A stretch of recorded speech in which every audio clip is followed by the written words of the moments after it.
चलिए, अभी जो हमने परसेंटेज चेंज इन एरिया और वॉल्यूम वाले क्वेश्चन देखे थे, उसमें एक क्वेश्चन और अभी सॉल्व करते हैं अपन। ये क्वेश्चन स्फेयर से जुड़ा हुआ है, ठीक है। और ये कह रहा है कि if radius of a sphere is decreased bye 30%, find the percentage change in its volume. क्या सवाल कह रहा है कि अगर किसी स्फेयर का रेडियस 30% कम कर दिया जाए तो बोल रहा है कि बताओ कि उसके वॉल्यूम में क्या चेंज आएगा। ठीक है, कोई बात नहीं। वॉल्यूम में चेंज निकालने के लिए पहली स्टेप हमारी क्या रहेगी, जो परसेंटेज हमको दे रखा है उसको हम कन्वर्ट कर रहे हैं किस में, फ्रैक्शन में। ठीक है, तो 30% का 3/10 हो गया। अब यहाँ पे क्या हो रहा है, डिक्रीज हो रहा है ना, डिक्रीज हो रहा है। तो हम क्या करेंगे कि पहले हमारी ओरिजिनल वैल्यू क्या है, 10। अब डिक्रीज्ड वैल्यू क्या हो जाएगी, 10 में से 3 माइनस हो गए यानी कि 7। ठीक, तो ये पहले हमने सारी जो हमें जानकारी चाहिए थी वो हमने पता कर ली। अब रेडियस और वॉल्यूम, इनिशियल और फाइनल, ये हमको दिया है। इनिशियल रेडियस है अगर 10 तो वॉल्यूम जो है वो 1000 हो जाएगा। क्यों, व्हाट इज़ द फॉर्मूला, ये सब तो कांस्टेंट है, it is directly proportional two cube of the radius. ठीक है, रेडियस ऑफ ए स्फीयर। तो इनिशियल 10 था तो 1000 हो गया, फाइनल तो 30% डिक्रीज हो गया, मतलब कि 7 हो गया। अब 7 हो गया तो ये क्या हो जाएगा, 7 का क्यूब मतलब 343 हो गया। ठीक, ये पता कर लो। अब यहाँ क्या हो रहा है, डिक्रीज हो रहा है, और डिक्रीज कितना हो रहा है, 657 यूनिट्स का फर्क पड़ रहा है। ठीक, तो क्या हम परसेंटेज चेंज इन वॉल्यूम निकाल सकते हैं अब यहाँ से, बिल्कुल निकाल सकते हैं।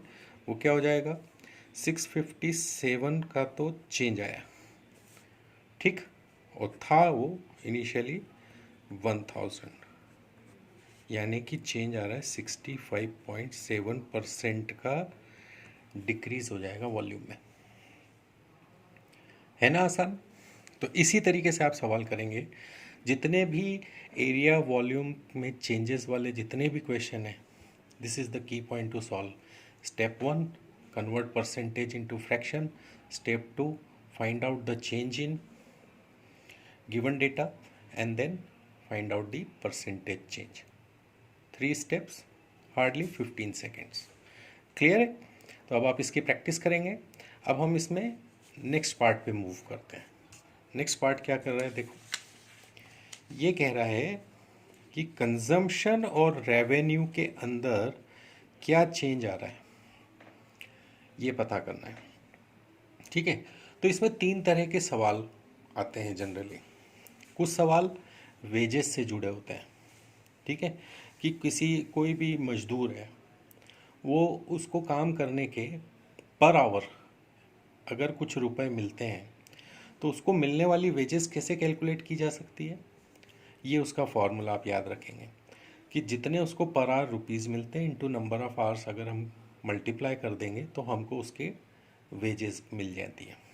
दूसरी चीज़, जो हम कंजम्पशन करते हैं शुगर का या किसी और आइटम का, तो वो कंजम्पशन जो है वो हमारे एक्सपेंसेस बनते हैं। तो एक्सपेंसेस किससे कैलकुलेट होंगे, जो भी प्रोडक्ट आप यूज़ कर रहे हैं, कंज्यूम कर रहे हैं, चाहे हम शुगर की बात करें चाहे हम पेट्रोल की बात करें, है ना, तो उसकी जो भी कॉस्ट है पर केजी या पर लीटर इनटू कितने केजी या कितने लीटर हम यूज़ कर रहे हैं, that becomes your expenditure. Clear. और थर्ड हमको याद रखना है कि इनकम कैसे जनरेट होती है। मान लीजिए आपकी कोई शॉप है, उसमें आप कोई प्रोडक्ट बेच रहे हैं, तो उस प्रोडक्ट की cost into number of products, आपने कितने प्रोडक्ट सेल किए, ठीक है, वो बनती है आपकी इनकम। तो ये जो कंजम्पशन रेवेन्यू वाले जो भी क्वेश्चंस होंगे उनके लिए आप ये 3 चीज़ें आपके दिमाग में बिल्कुल क्लियर कर लीजिए। ठीक है, फिर हम सवाल करना इसके शुरू करते हैं। अब क्वेश्चन देखिए, पहला क्वेश्चन क्या कह रहा है, the price of sugar is increased by 16:2/3% and the consumption of a family is decreased by 20%.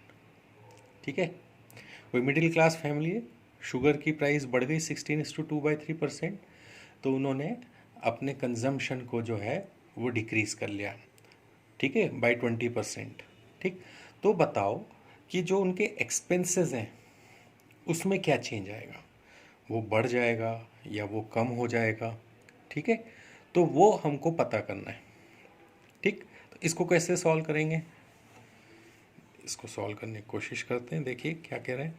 सबसे पहली तो स्टेप हमारी हमेशा से जो थी वही रहेगी कि 16:2/3% को कन्वर्ट करेंगे फ्रैक्शन में और 20% को भी कन्वर्ट करेंगे फ्रैक्शन में। क्लियर है।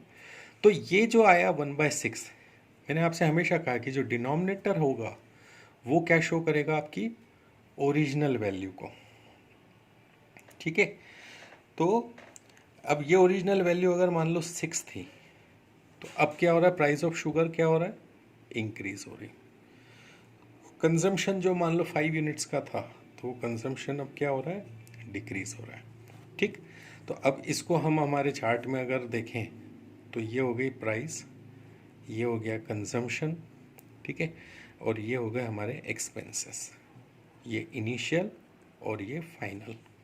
ठीक, तो प्राइस शुरू में क्या थी, 6। ठीक है, प्राइस क्या थी, 6। अब वो प्राइस क्या हो रही है, फाइनली क्या हो रही है, 7 हो रहा है। ठीक है, प्राइस बढ़ गई, 6 यूनिट से 7 यूनिट हो गई शुगर की प्राइस।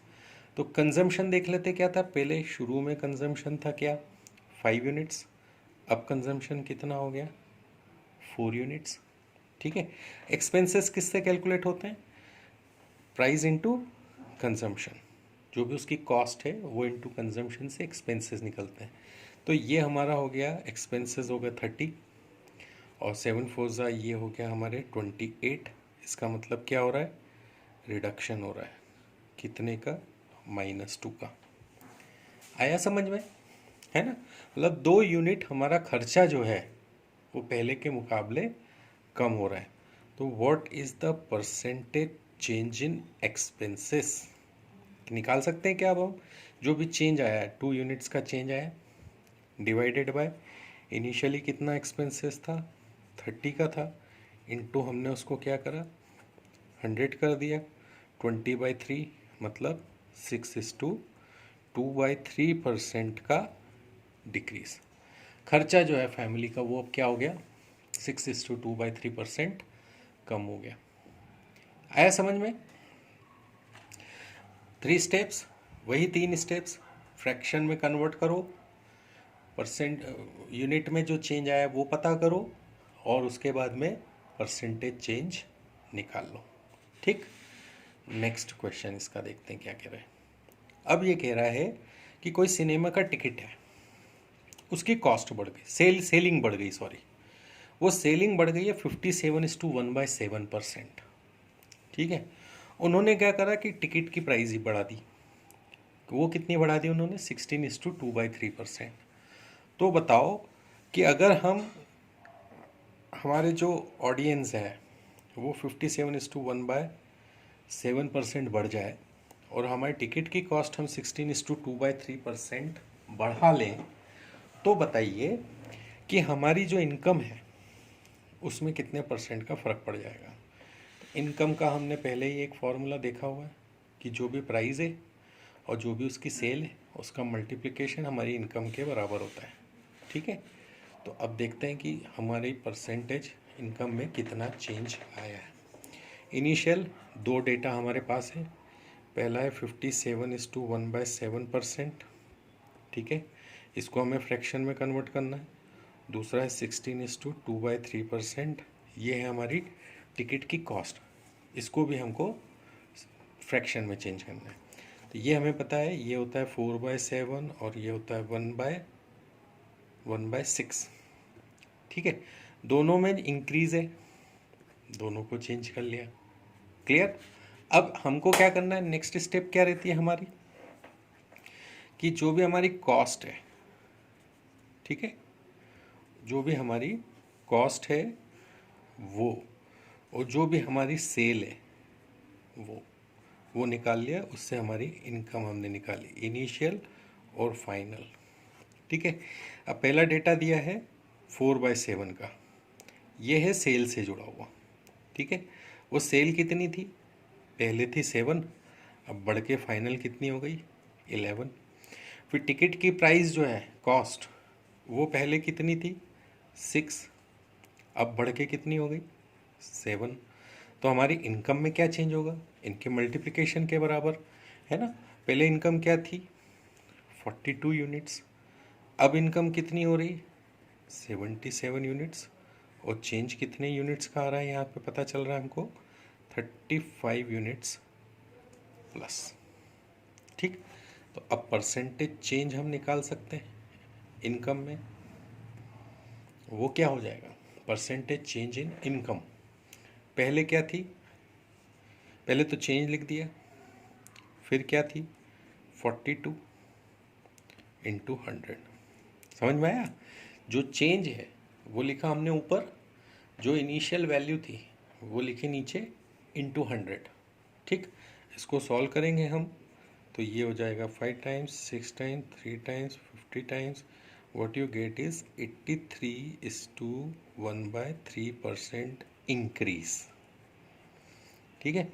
ऑप्शंस में ना ये चीज़ भी दे रखते हैं, दो में तो कहते हैं इंक्रीज है, दो में कहते हैं डिक्रीज है। सो आपको इस टर्म्स में कैलकुलेट करना होता है।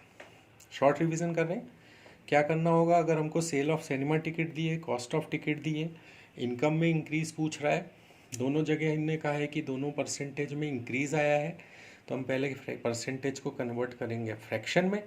फ्रैक्शन में कन्वर्ट करने के बाद cost, initial cost, final cost, initial sale, final sale, unit की टर्म्स में निकालेंगे।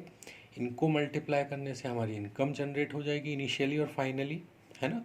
फिर उसके बाद उन इनिशियल और फाइनल इनकम के बीच का जो गैप है वो निकालेंगे, क्या डिफरेंस है, और वो difference divided by initial into 100 will give you your answer and that is 83:1/3%। ठीक है। आया समझ में। अब इस टाइप के हम और कुछ क्वेश्चंस करके देखते हैं।